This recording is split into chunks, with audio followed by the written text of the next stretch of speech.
Ready for dictation? Start. At the time of death of their mother,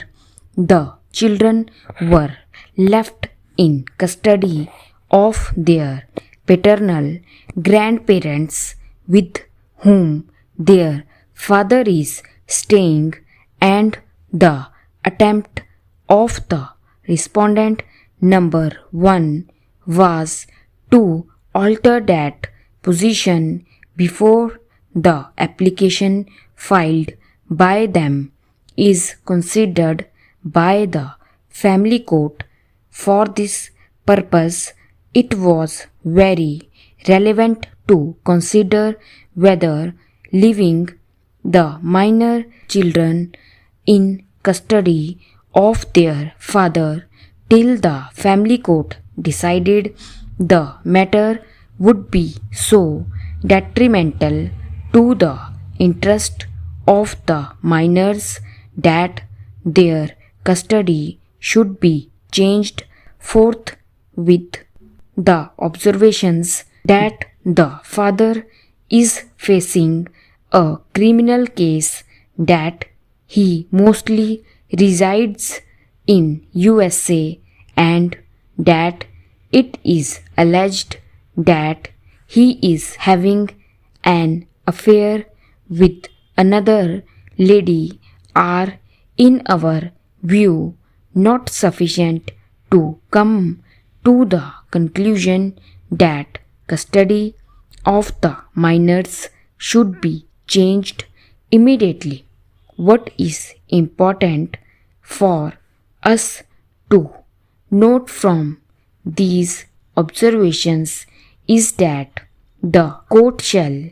determine whether in proceedings relating to interim custody there are sufficient and compelling reasons to persuade the court to change the custody of the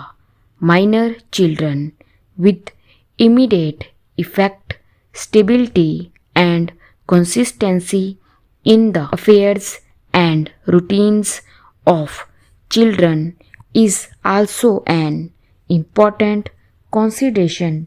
as was held by this court in another decision cited by the learned counsel for the appellant. Stop para.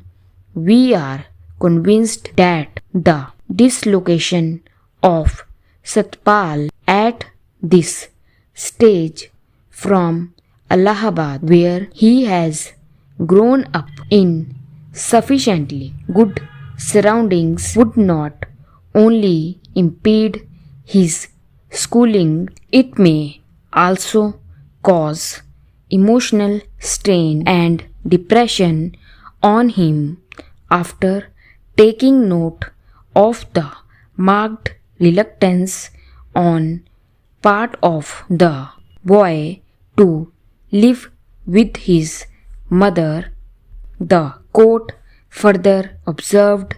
under these circumstances and bearing in mind the paramount consideration of the welfare of the child, we are convinced that child's interest and welfare will be best served if he continues to be in the custody of the father. In our opinion, for the present, it is not desirable to disturb the custody of Master Satpal, and therefore the order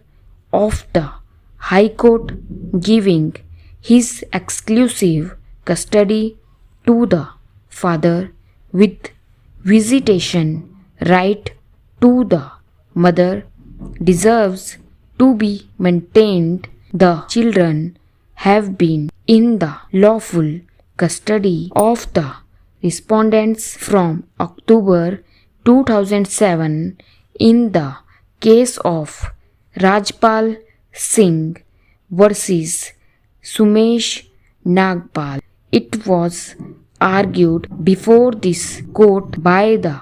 council that welfare of child should be seen